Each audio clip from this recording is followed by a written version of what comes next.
You do something that should provoke them. You say something that should hurt them. You push them in a way that would break most people. And they just don't react. No anger, no tears, no explanation, no defense. Just a steady gaze, a calm breath, a choice not to engage. And it breaks something in you. Because human interaction is built on action and reaction. It's a dance. You step forward, they step back. You attack, they defend. You hurt, they hurt back. It's the oldest social contract. If you push me, I push back. But what happens when someone doesn't follow the rules? What happens when your action doesn't produce the expected reaction? You become unstable. Not reacting is a superpower that most people don't understand, because they confuse it with not caring, with being numb, with being cold. But that's not what not reacting is. Not reacting is a conscious choice to break the chain of cause and effect. It's deciding that just because something was done to you doesn't mean something has to be done by you in return. In this video, I'm going to break down exactly what happens psychologically when someone doesn't react, why it's so destabilizing, why it triggers people so deeply, and most importantly, what the actual power is in choosing not to engage. Because the person who breaks the reaction cycle is the person who owns the dynamic, and everyone else is just trying to figure out the rules. Before we understand not reacting, we need to understand what reacting actually is. A reaction is your nervous system's automatic response to a stimulus. Someone triggers you, your amygdala fires, your fight, flight, freeze response activates, and you respond. It's primal. It's instinctual. It's not even conscious. Most people never move beyond this. Their entire life is a series of stimuli and automatic responses. Someone's rude, they get defensive. Someone leaves, they chase. Someone criticizes, they attack. They're not making choices. They're running programs. But not reacting requires something different. It requires that gap we talked about before, the gap between stimulus and response. In that gap is freedom, and in that freedom is power. When you don't react, you're essentially saying, I acknowledge what just happened and I'm choosing not to participate in the default programming. This is why it's so destabilizing to other people. Because most people are hoping that their action will trigger your automatic response. They want to push your buttons. They want to see you lose control. Because if you lose control, they know how to handle you. But if you don't react, they don't know what to do. They're suddenly facing someone who isn't playing by the rules. And unpredictability at that level creates fear. 5 psychological layers of not reacting. Layer 1. The disruption of expectation. Every human interaction is based on predictions. You predict how someone will respond because they've responded that way before. It's how your brain processes social interaction efficiently. But not reacting destroys that prediction. It breaks the pattern. It introduces chaos into the system. When someone expects you to react and you don't, their brain glitches. They have to recalibrate. They have to run the scenario again. And that recalibration is uncomfortable. This is why people often repeat their provocation when you don't react the first time. They think you didn't hear them or didn't understand them, so they try again, harder, louder. But what's actually happening is they're trying to restore predictability. They're trying to get you back into a pattern they understand. And if you still don't react, something shifts in them. They realize the pattern is broken, and broken patterns create anxiety. Layer 2, the loss of control.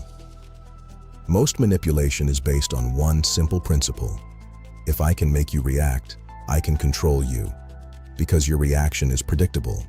Once I know what triggers you, I know how you'll respond. And once I know how you'll respond, I can plan my next move accordingly. It's a game, and most people are playing it unconsciously.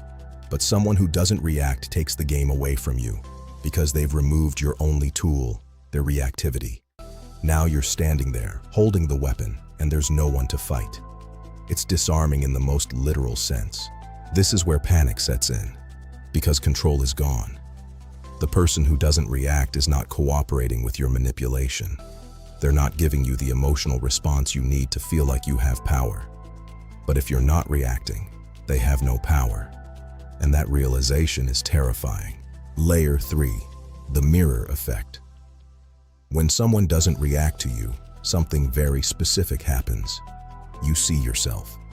You see the desperation in your own behavior. You see how hard you're trying to get a response. You see the neediness underneath the aggression. And that's unbearable for most people. Because as long as someone is reacting to you, you can focus on them, on their reaction, on their feelings. You don't have to look at yourself. But when they're calm, when they're not giving you that reaction, the spotlight swings back to you. And suddenly you're very aware of how you look, how you sound, how desperate you seem. This is why people who don't react are often accused of being arrogant or cold. Because people need them to be the villain. They need the other person to be wrong so that they don't have to look at themselves. But the person who doesn't react isn't being arrogant. They're just not participating in the mutual delusion. Layer 4. The activation of shame. Shame is different from guilt. Guilt is, I did something bad. Shame is, I am something bad. And not reacting activates shame in the person who's trying to provoke, because their brain interprets the lack of reaction as judgment. As if the calm person is saying, what you just did is so beneath me that I'm not even going to respond to it, which might not be true at all. The calm person might simply be choosing not to engage, but the reactive person interprets it as condemnation. And shame is the most painful emotion. It's the feeling that you are fundamentally wrong, that there's something wrong with you that makes you unworthy. So the person who doesn't react inadvertently activates the deepest wound in the person trying to provoke, and they don't even have to say anything. Just the non-reaction itself is enough. Layer 5. The exposure of neediness. Here's what's really happening when someone doesn't react to your provocation. They're exposing your neediness. Because provocation is always rooted in need. You need them to respond. You need proof that you have impact. You need validation that your action mattered. Most people never look at that need directly. They rationalize it. They deserved it. I was right to push back. They needed to hear that. But when someone doesn't react, suddenly the rationalization falls away, and you're left with the raw need underneath. I provoked you because I need to know you care. I said something mean because I need to know you're affected by me. I pushed because I need to matter to you. And when you won't give me that reaction, suddenly I have to face the fact that my need is bigger than my self-respect. This exposure is humbling. It's also deeply activating. Because needs are powerful. They drive behavior. And when you realize someone has activated your need, something has to change. Now you understand what happens when someone doesn't react. But why is it actually powerful? Because not reacting breaks the primary tool of human manipulation, emotional infection. Emotional infection is how one person's emotion spreads to another. You get angry, I catch your anger. You get upset, I become concerned. It's contagious, and it's automatic.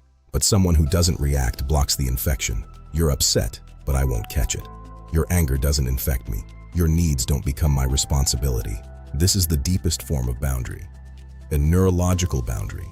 A refusal at the nervous system level to participate in someone else's emotional state. And this is threatening to most people, because emotional infection is how they maintain connection. If you don't catch their emotion, suddenly they're alone with it. Not reacting is also powerful because it demonstrates something profound. I am not dependent on you for my emotional regulation.